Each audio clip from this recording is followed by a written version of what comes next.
A surge in unemployment benefits in Florida this year might be linked to fraud. Officials say scammers from within and outside Florida have figured out, pardon me, how to raid the system. Our political editor Craig Patrick's here to show us what's being done to stop it. And you know what? It's bad enough that people are having troubles with the system just because of the system being the way it is. So this is injury on top of insult, or the other way around, isn't it? Well, it really is. It's holding up legitimate claims for some reasons. It also is exploiting all taxpayers for others and raiding the trust fund for unemployment benefits as well. So there's a lot going on here. It's not new because last summer, the Secret Service warned that scam artists were targeting Florida and specifically 6 other states. But those fraud operations have since stepped up their efforts this year, certainly noticeably so in middle January and certainly heading into this month as well. And security experts say that it is predominantly sophisticated crime rings from Nigeria and Russia and China. And what they're doing is flooding our unemployment system with bogus claims. Yes, this is a nationwide issue, as we are seeing an increase in identity theft.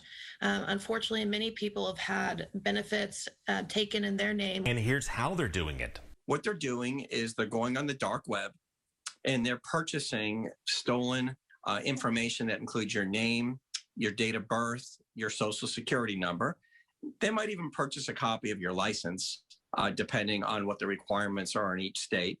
And then they use that stolen information to enter into the unemployment insurance system to get the benefit. And gaps in the verification system across the board, and especially for the self-employed, are costing us a fortune. The state of Florida tied a surge in claims earlier this year to likely fraud and responded by adding identity verification steps. But those extra steps appear to have delayed benefits for legitimate applicants because they got wrongly flagged for potential fraud and locked out of their accounts. So the identity verification has become a huge issue.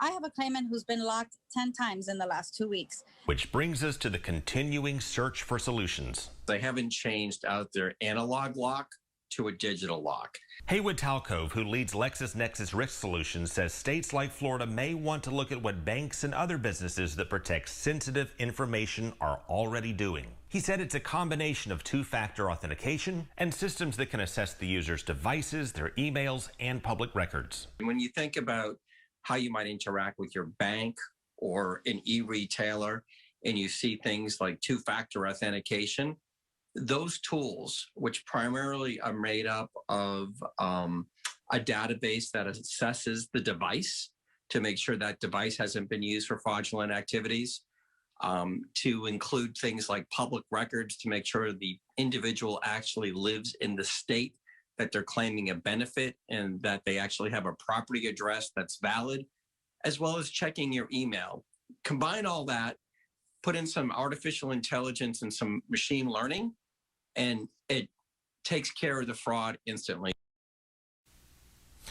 And he says instantly because the idea of putting a digital lock on the system, the analogy would be locking the front door. Well, the scam artists, thinking time is money, they purchase these people's information illegally. They'll simply take their fraudulent efforts and their crime efforts to other places, knowing that you have the protections in place in Florida, which is something, Cynthia, that state leaders and lawmakers are grappling with and debating as we speak. Yeah, so what is Florida doing right now to update this whole thing?